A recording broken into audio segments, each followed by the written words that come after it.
Welcome to the Center for Baptist Leadership podcast, hosted by William Wolfe. Our mission is to cultivate courageous and biblical Baptist leadership for the 21st century. We aim to revitalize the Southern Baptist Convention from within, defend it from those who seek its destruction, and serve as a better Baptist voice in the public square.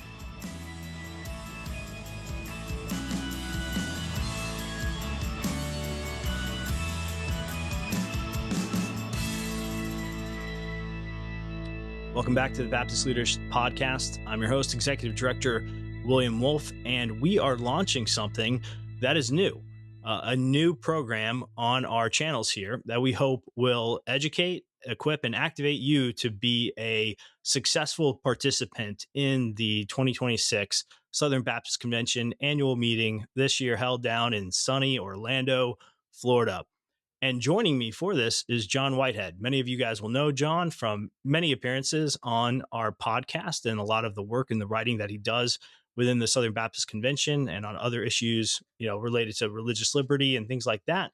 Jon is, I think, one of the best thinkers and commentators on issues in the Southern Baptist Convention. So what we hope to do is to do a weekly conversation where Jon and I talk about the top issues facing the Southern Baptist Convention and what they mean for us as we prepare for the next few months to head to a major annual meeting. We're still tinkering with the name. Right now we have SBC Weekly Roundup, all eyes on Orlando. That may change depending on feedback from better branding specialists than myself, but that's the goal. We want to give you, ideally released later in the week, although I think this one will be coming out early in the week, a recap of what's happened and what you need to know, sort of a one-stop shop that you can tune into and help prepare you and your church to be godly and good Southern Baptists when we meet in Orlando. Jon, thanks for joining us for this. Good to be here.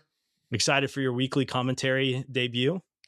I agreed to this week, William. Well, but yeah, I'm looking forward to it. We'll see if there's a market for this.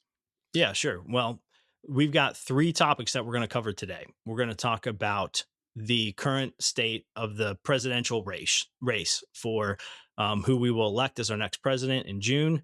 And then we're going to talk about what's going on with the ERLC. That's sort of Jon's wheelhouse. Many folks know him from his time as an ERLC trustee. And finally, Jon and I are going to talk about what looks like a post-cooperative program future that is developing and that we are perhaps even being intentionally steered towards as the Southern Baptist Convention and what that means for us. And I will say, Jon and I will probably play good cop, bad cop. Jon will be the good cop. I will be the bad cop. And maybe we're a little bit prophets of doom, right, in some of these conversations. But the point of that is to warn people about what's coming. And we can then collectively decide if we want that future or if we want to try to avoid it. Jon, any other sort of opening comments on sort of where we are in general before we dive into those topics? No, that sounds good. All right. So we have two people who have announced for the president of the Southern Baptist Convention, Willie Rice from Florida and Josh Powell from South Carolina, who just announced, I think earlier this week, or the first of this week, or if you're listening to this by this time, it'll be last week. So Jon, why don't you give us an assessment of those two candidates?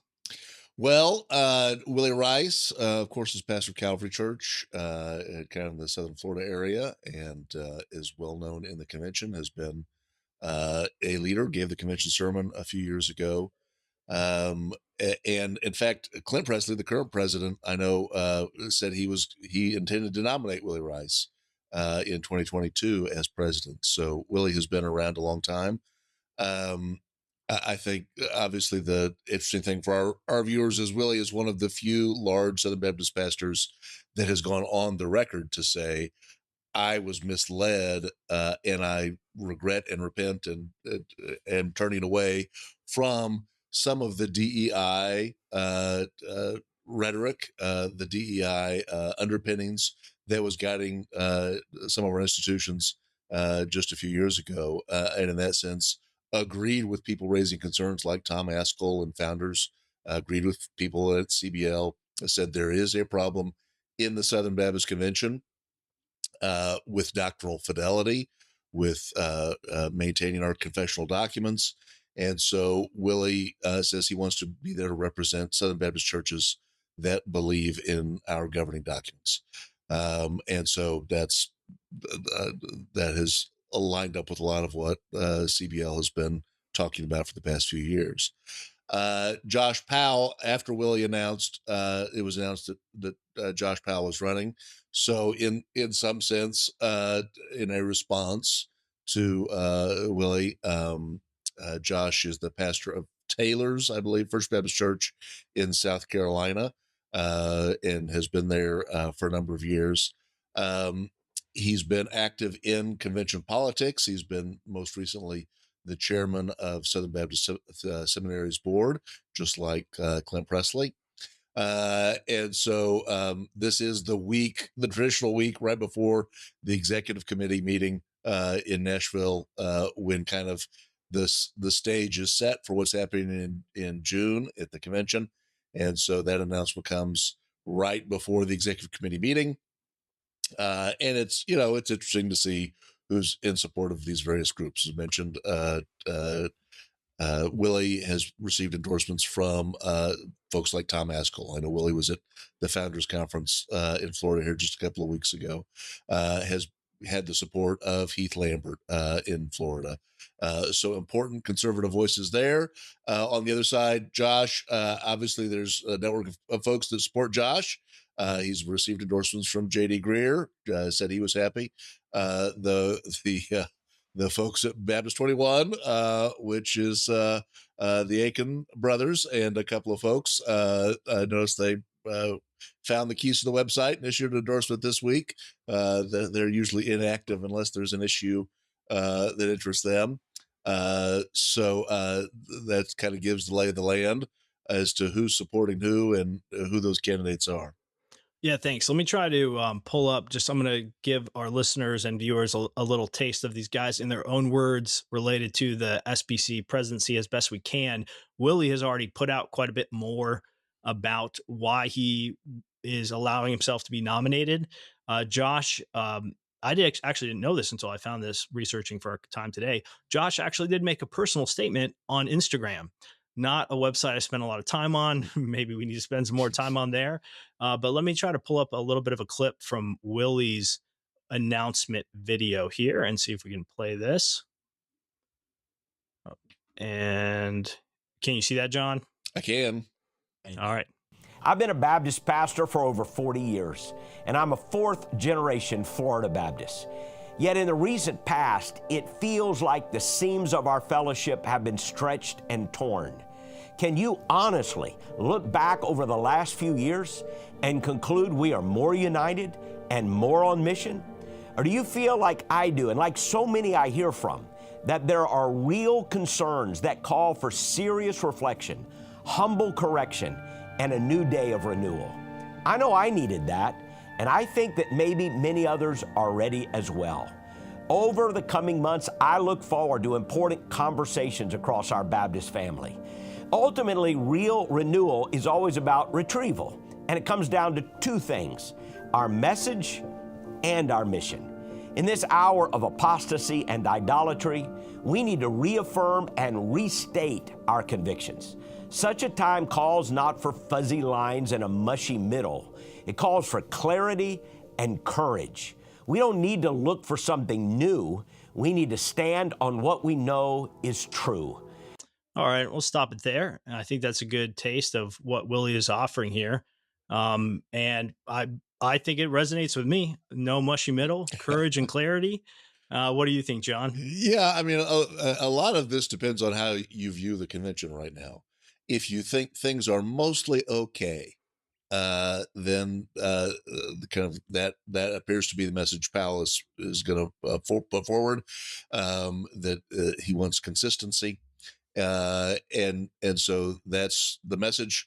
Whereas Willie is saying things aren't in a panic, but there are things that need to change. There are things that need to improve. And that's certainly where, that's what we've been saying for a long time, that it's not that our convictions have been tried and found wanting.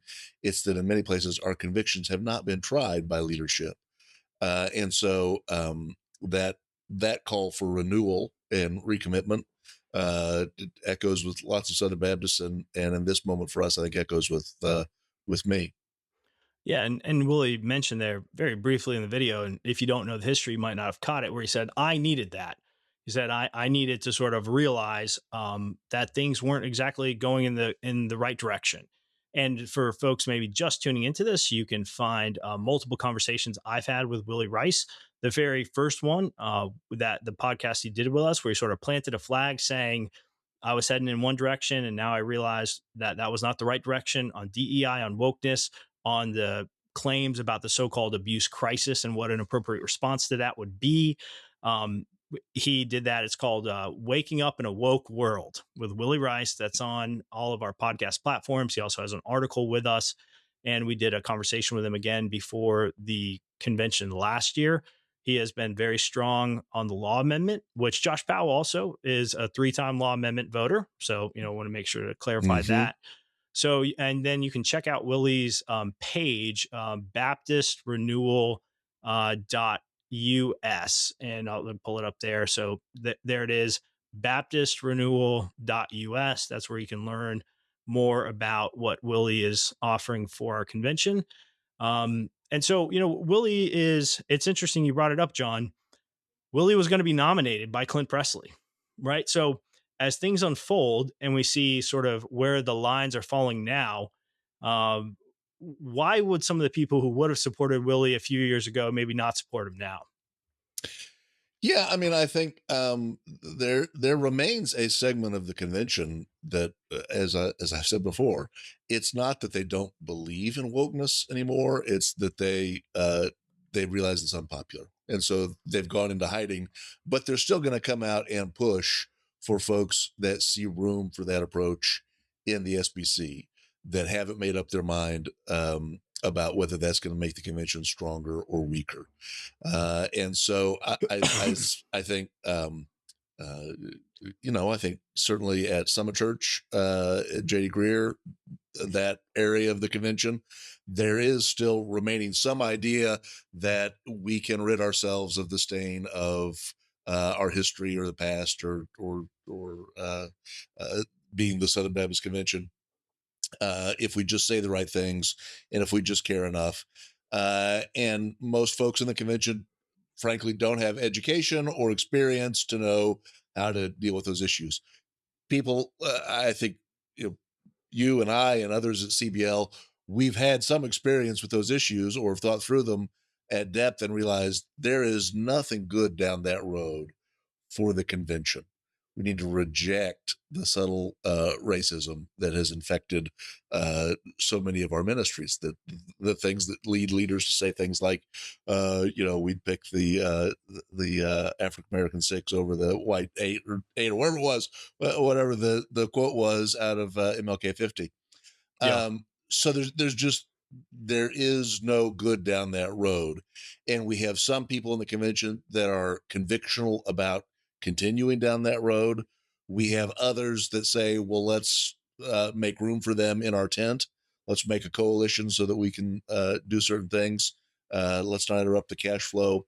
And so I think the difference of these approaches is people like us, people like Willie, we say the longer we stay on this road, the worse it is for the convention. Whereas we have others that say, we're not sure. Let's leave room open for that. Let's see what happens. And I think that's ultimately going to be a mistake for Southern Baptists if they let that continue to fester inside the convention. Yeah. Consistency is only a virtue if you're being consistent in the right direction. Right. You're being consistent in the good things. And undeniably, cooperative program giving is down. Interaction with the convention is down. Convention membership is down. I had interaction this week with Ryan Birch, the demographer, statistician, and one of the responses I hear from folks that would like to say, well, we're just being consistent. Maybe it's a good thing we're down. Is that, well, maybe convention churches are just cleaning up their roles. There's been a movement, within 9 Marks and others to take church membership seriously. And that's a good movement. I support that totally. I'm glad to see that wherever it happens.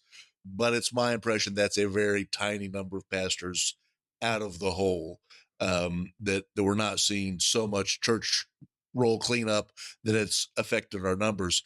And Ryan came back with a graph that showed In fact, the percentage of attendees in SBC churches, now this is churches send in the annual church profile, and so our statistics are always kind of messy.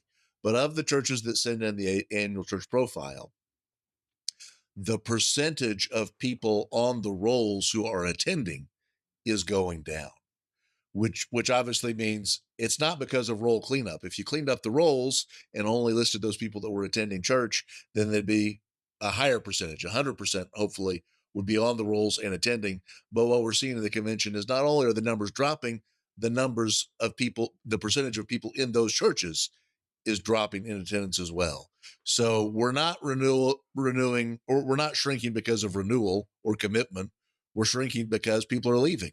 Right. People are not finding the convention the best way, the best outlet for their dollars, or the best association for advancing kingdom purposes. And so those are concerning things, should be concerning things. Yeah. And so I'm not sure we want to stay consistent in that direction. Yeah, let's look real quick at what Josh said. So, Josh, it was announced in Baptist Press that Josh would be nominated, South Carolina Pastor Josh Powell, to be nominated for SBC president in Orlando. And in this article from Baptist Press, we learned that he is going to be nominated by the guy from Tennessee, I think it is, Harwick. Jay Hardwick. Yep. And sorry, just messing with the screen share here. So Tennessee pastor Jay Hardwick, good close friend of Josh. Yeah, as you said, he's the lead pastor of Taylor's First Baptist. Hardwick says he's a man of integrity, loves God's word. That's excellent. He's humble, approachable, wise. They list the giving. They always do that. Talks about some of his consistency of leadership in the South Carolina Baptist Convention, which he's been a part of. But interesting in this is that, we don't hear any statement from Josh in here. So this is just sort of the, he's going to be nominated, and, that's where we stand. But then, like I said, I did find on Instagram a statement from Josh. And so let me pull that up here. Josh Powell posts on Instagram, I love Southern Baptists and am humbled by the opportunity to serve them in any way.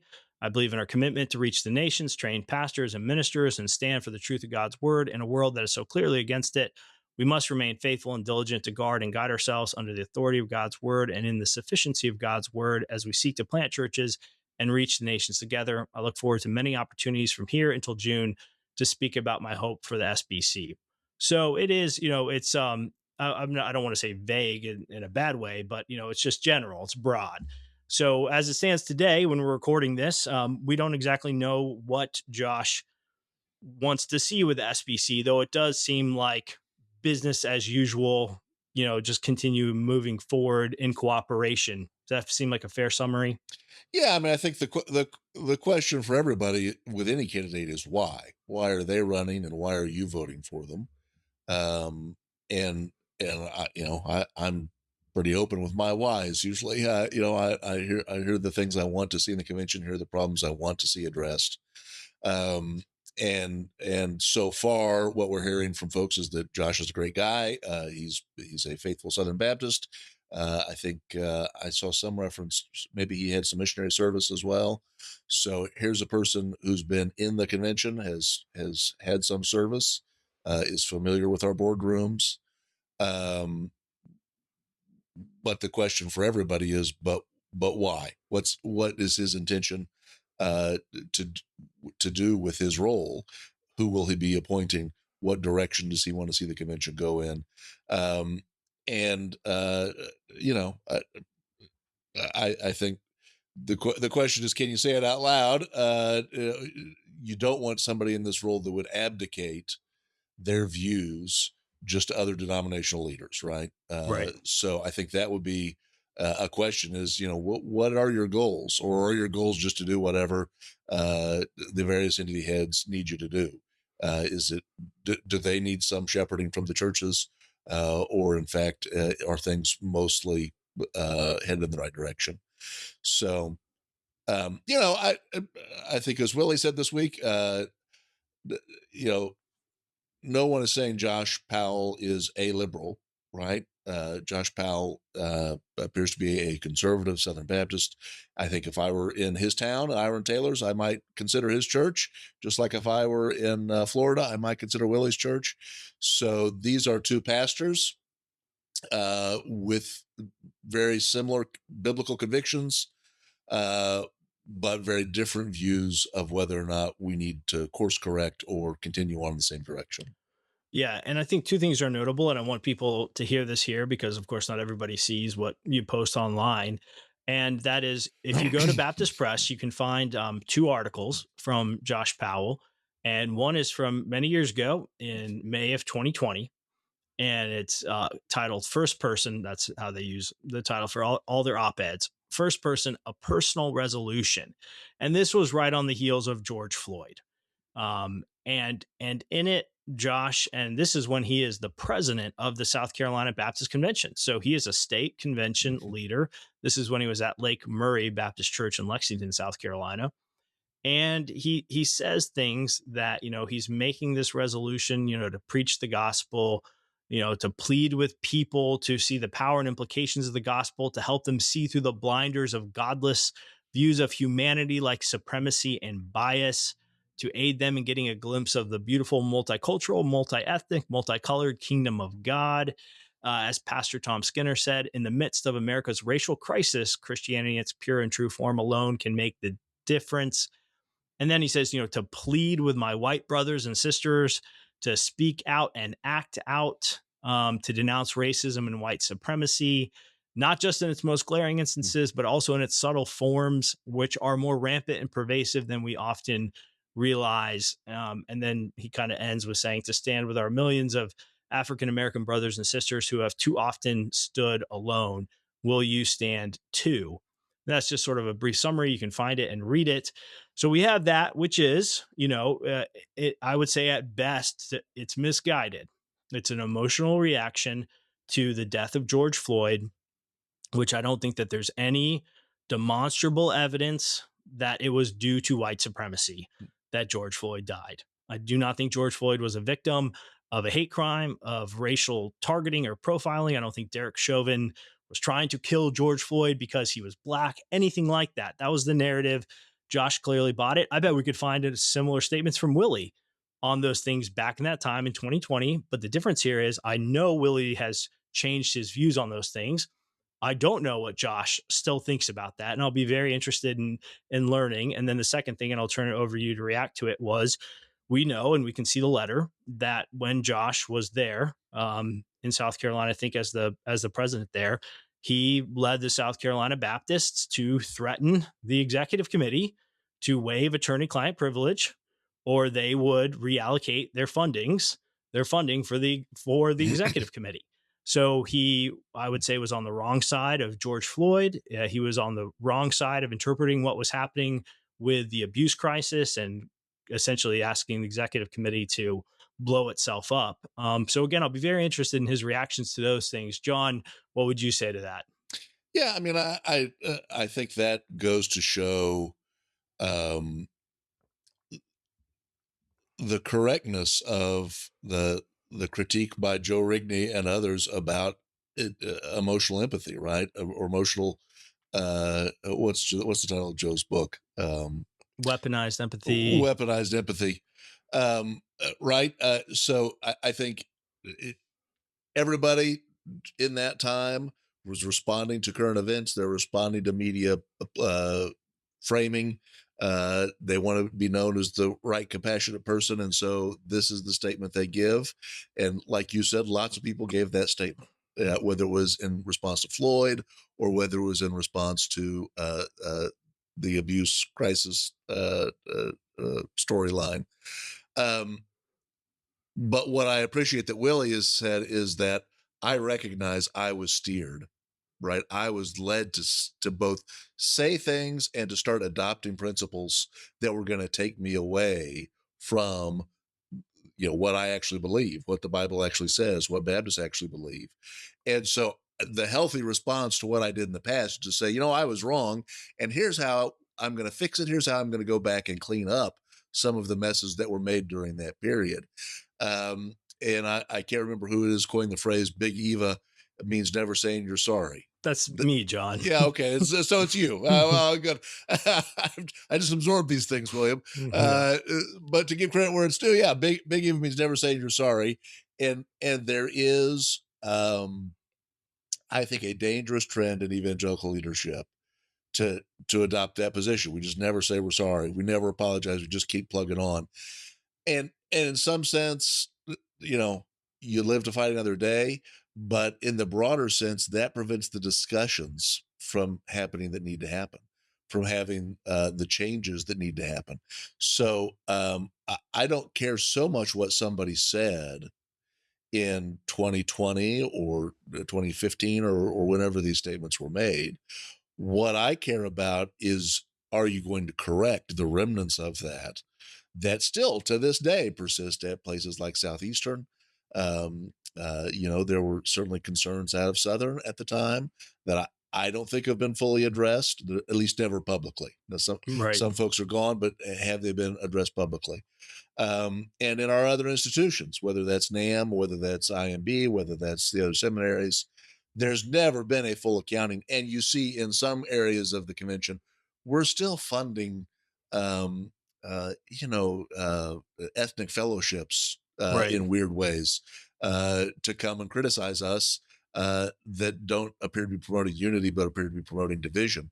So I want to see what you're going to do in response to that. And as you've said, we have these two statements. Has there been any change in direction from what happened there? That's what I remain to see as we move forward.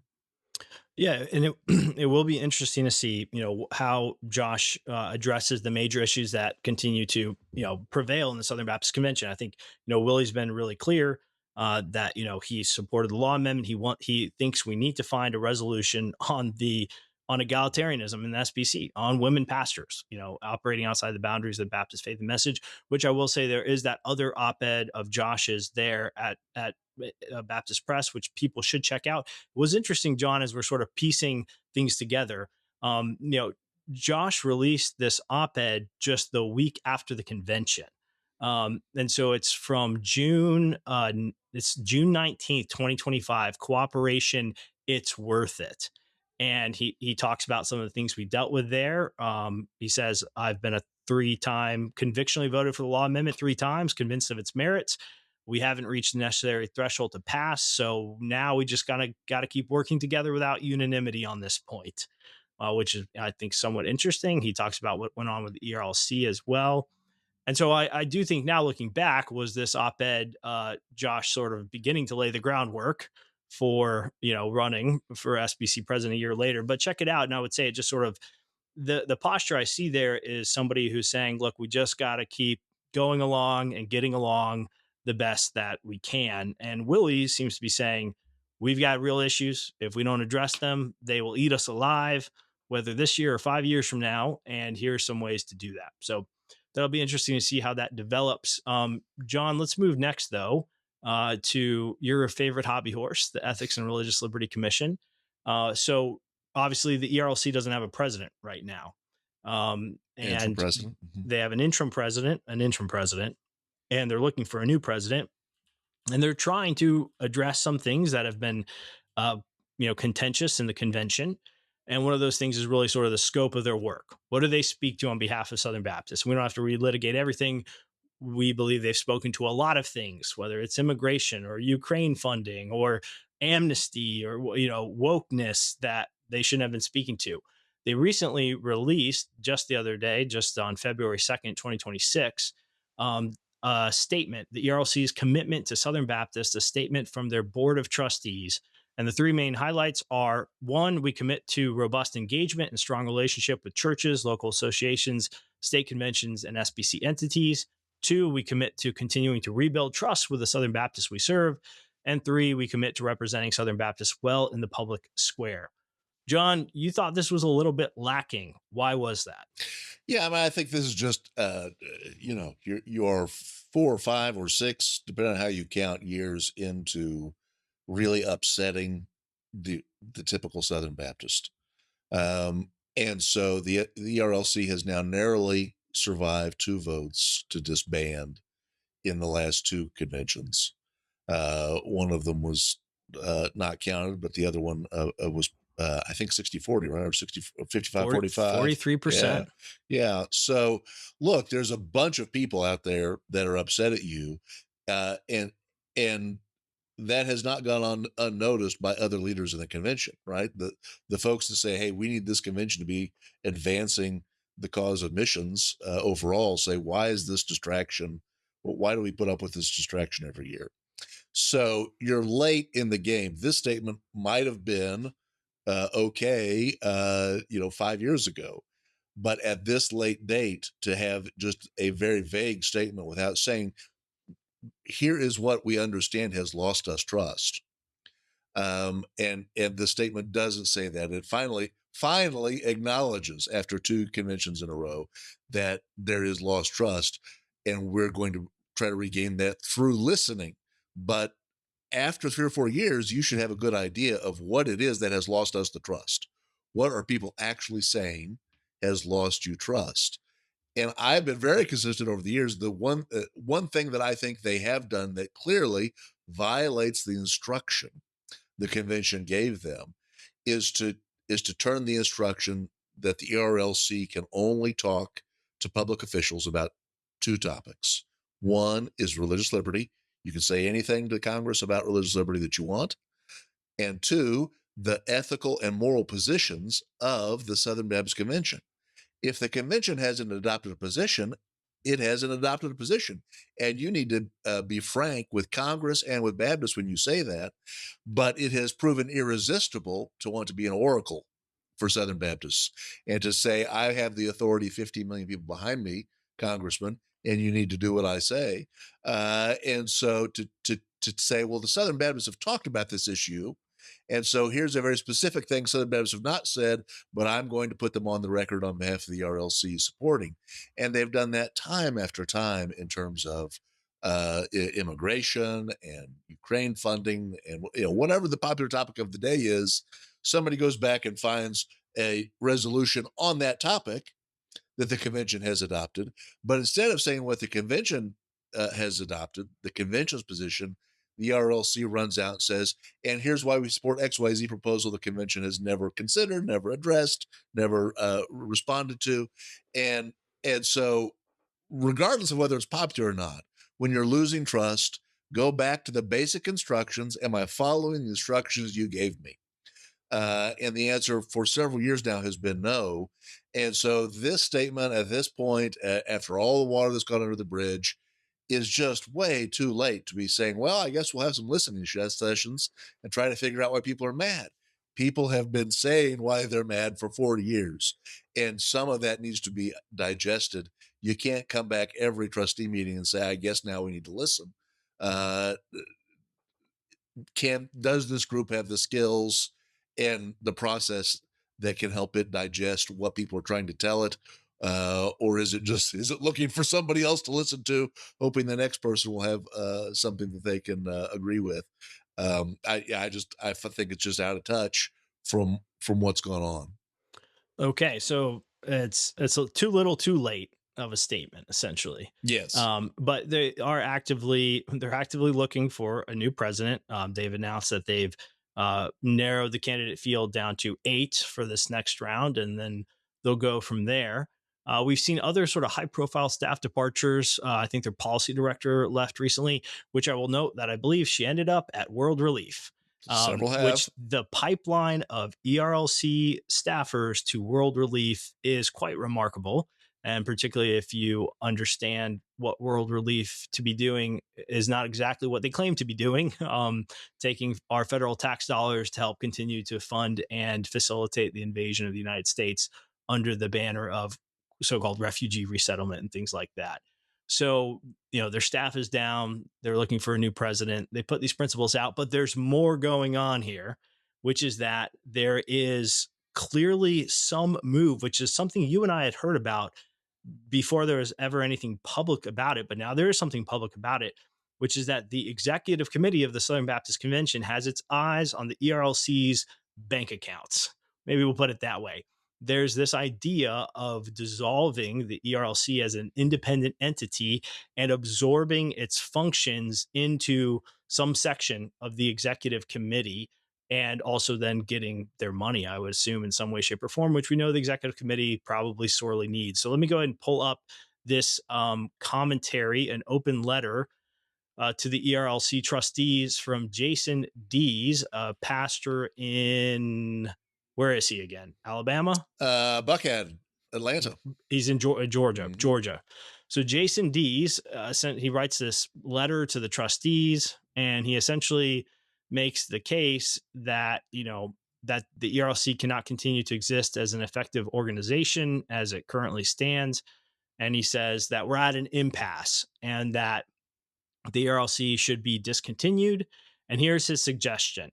My suggestion is that the SBC Executive Committee maintain a modest policy office that serves the elected president of the SBC when a unified voice is required, when the convention must speak clearly as a whole in a manner consistent with our confession and resolutions. In that arrangement, the SBC would retain the ability to communicate when appropriate without sustaining a permanent entity that must continually speak into the political questions in ways that inevitably exceed broad Southern Baptist consensus. So, John, when you saw this and we knew that something like this was in the works, what was your reaction to this? What does this mean? Yeah, I mean, like as you said, I've been hearing this rumor for months that convention leaders, entity heads, in essence, or trustee head, board chairs, they're sick of the ERLC being the topic of discussion and controversy every year. And so the question is, how do you stop that? And so I'm not sure the various deals that have been cut, but it's my impression that it's more than one or two SBC leaders. It's several of them that have come to that conclusion that I would be fine gutting the thing if we could get past it, right? We could refocus in a way that doesn't harm the other institutions. So we've been hearing that might happen. And meanwhile, the RLC has been talking to lots of candidates. They narrowed their field down to 8, they said recently. So they've been talking to lots of people. And so the question I've had all this time was, are they telling the presidential candidates, hey, other SBC leaders would kind of like to shut this thing down? And what do you think about that? What's our response? And would you like to work for Jeff Orge if it came to that as or his Tony vice president? Wolfe. Or Tony Wolfe, or whoever it is that will be at the executive committee? Would you like to be an EC vice president instead of hit your own entity head? So I've heard that there was that consensus, but we didn't hear much about it. And so it's very interesting that now Pastor Dees, who's very well connected, he came out of Southern Seminary.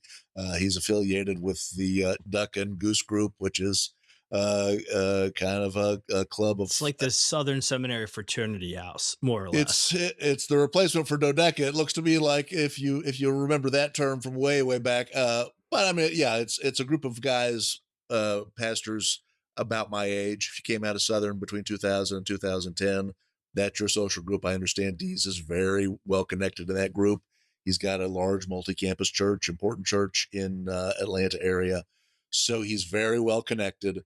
And so it's interesting to see that proposal finally in print, that,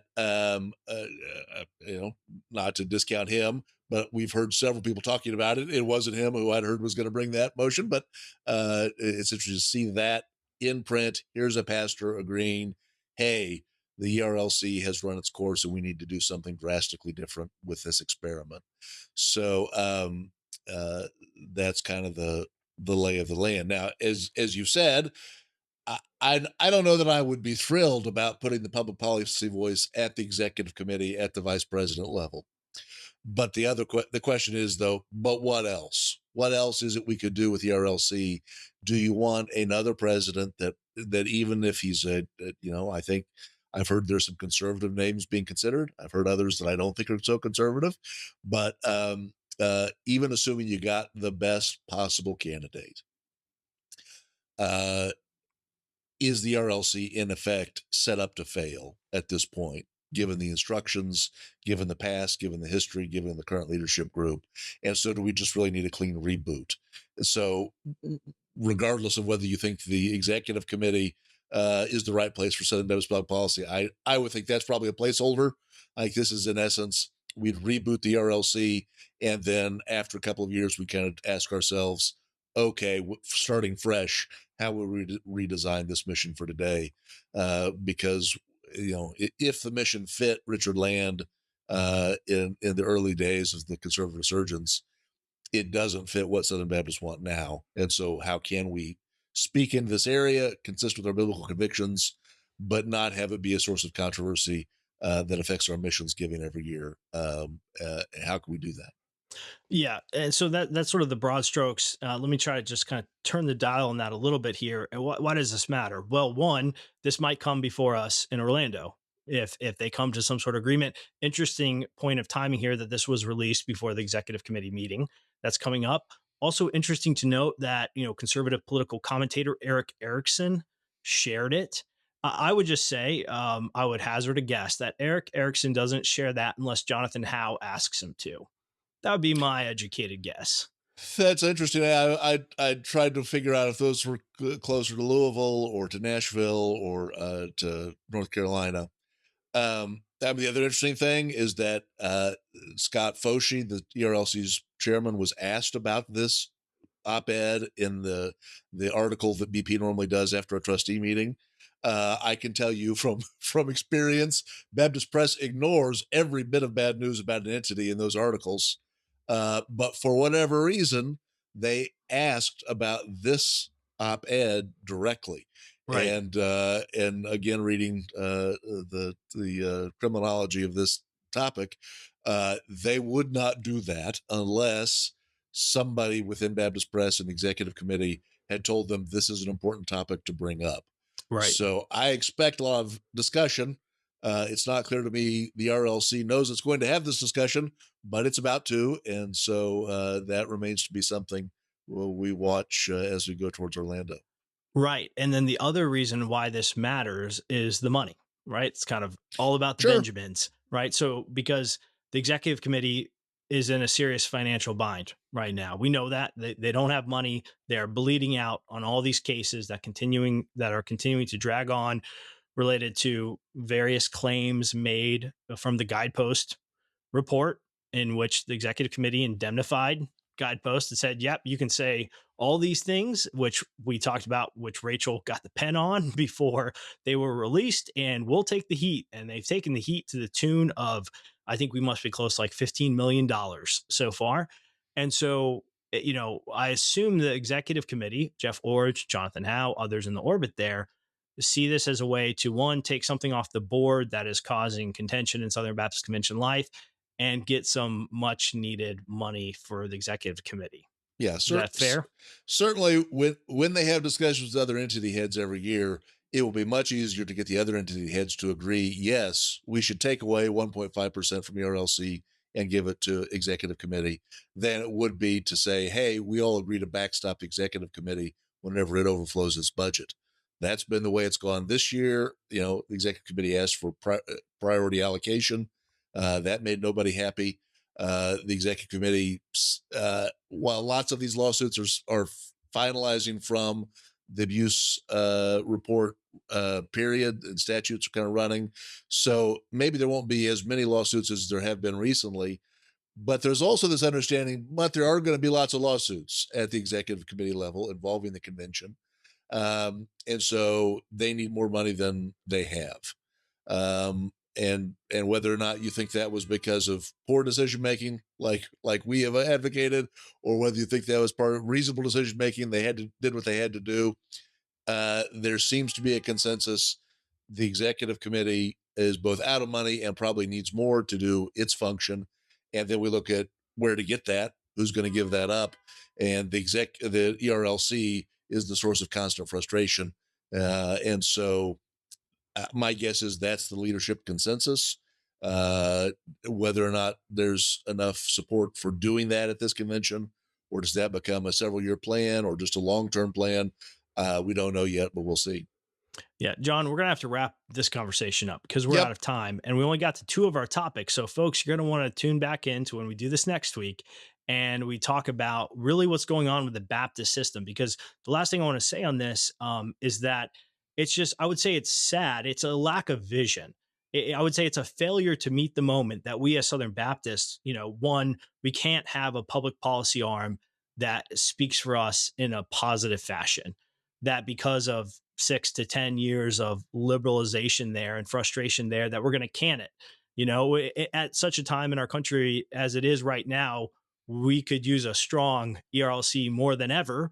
But our leaders don't have the vision for that. Instead, they're thinking, how can we shut this thing down and raid its piggy bank to deal with other problems that we've brought upon ourselves? That would be the William Wolfe characterization of it. And so I think that just underscores the need for really some courageous, visionary leadership in the SBC, because there's a lot of other things. So you're going to want to tune in next week as Jon tells us how the Cooperative Program is coming crashing down. Isn't that right, Jon? crashing may be an overstatement, but certainly the numbers are going down and people are getting nervous and are about to make decisions about the future that I think are probably not being made in the right way. And so it's important for folks to know what's about to happen. Yeah. Thanks, Jon. Thanks for joining us. We'll look forward to talking to you next week.